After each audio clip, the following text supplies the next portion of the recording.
All right, boys and girls, we are trying to solve for something very particular in this case, right? And this is what you see, what they call an overlapping triangle, right?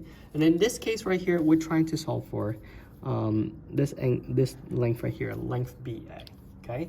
So in order for us to do something like this, solve for length BA, you can't just solve for like a piece of a chunk, especially when this triangle right here is not a right triangle, right? So in that case right here, what does this tell you that you need to solve for, to be able to solve for? Well, first, you need the entire length, right, of CB.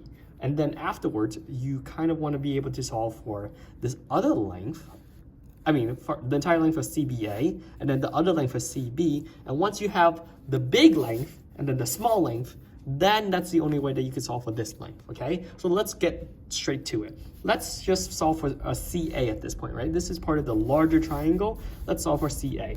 And I should color code it. Let's just call it blue instead, okay? So how in the world do I solve for this blue line? Well, you solve for this blue line very simply by looking at this angle and looking at this side, right? So you have here 17 and 15 is going to be known as the hypotenuse, right? And this side down here is going to be adjacent.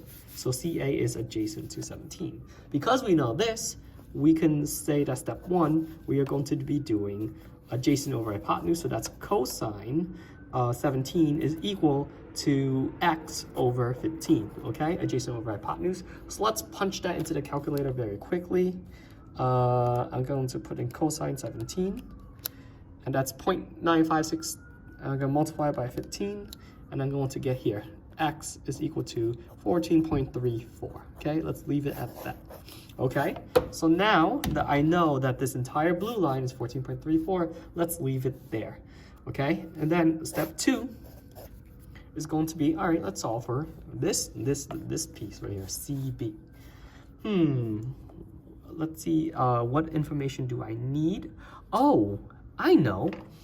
Well, because I have this and I have this, I can't really solve for anything, right, without actually knowing this. And how can I figure this out? I kind of need to use the Pythagorean theorem, okay? So let's do this very quickly.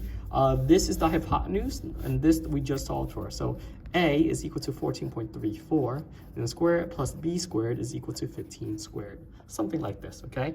So let's do this math very quickly. I'm going to square this. So that's 205. Let's round it. This is going to be 206 plus b squared is equal to, and 15 times 15 is going to be 225. So I'm going to subtract this, 206, and I'm going to get here 19, right? So b squared is equal to 19. Therefore, my b value is going to be equal to square root of 19. Okay, so now that I have this as the square root of 19, now I can actually solve for this little piece right here. Okay, so opposite over adjacent. Therefore, I know this is going to be tangent. So I'm going to say here, and this is now step 3. Let's put it somewhere like this. Step 3 is going to be tangent 59 is equal to root 19 over x, which we don't know. So let's put this over 1 and cross multiply. Tangent x, let's clear this. 59 is going to give me 1.664. So I'm going to replace it. So it's 1.664x is equal to the square root of 19. And then let me put the square root of 19 second. Underneath x squared, square root of 19 is going to give me, 4.358. So I'm going to put this as 4.358. And then, of course, to solve this, divide by 1.664.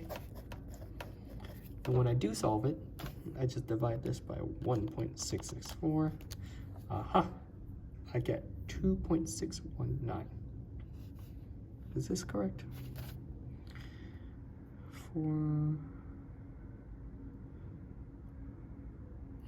I guess this is correct, 2.169. So x is equal to 2.61. All right, if this side, right, is 2.161, then actually let's round it 2.62 to the nearest 10. And this entire CA is 14.34. All we had to do for the final step is 14.34 minus 2.62. Okay, so let's do this really quickly. 14.34 minus 2.62. Get 11.72. That's the final answer. Okay, that is the length of AB.